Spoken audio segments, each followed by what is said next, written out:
Hi everyone, in today's video I'll show you guys how you can log into your Amazon on new country settings. Well, it's quite easy, so let's dive right into it.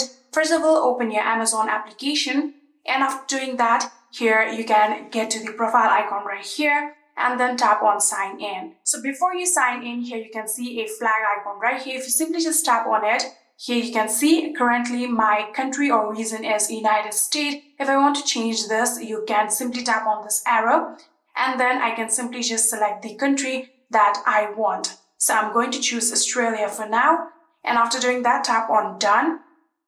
So after doing that, here again you can tap on your profile right here, and here you can see we have now successfully changed our country. Now tap on sign in and simply sign in your Amazon account from here.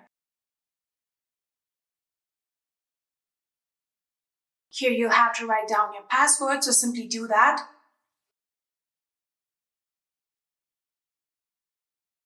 And after doing that, here you can see we have successfully been logged into your account. So you can also change your country even when you are logged into your account by simply tapping on this flag icon right here and then selecting the country that you want. And yeah, that is it. I hope this video was helpful to you guys. If it was, please do not forget to hit that subscribe button and like our video. Thank you so much for watching. See you in the next.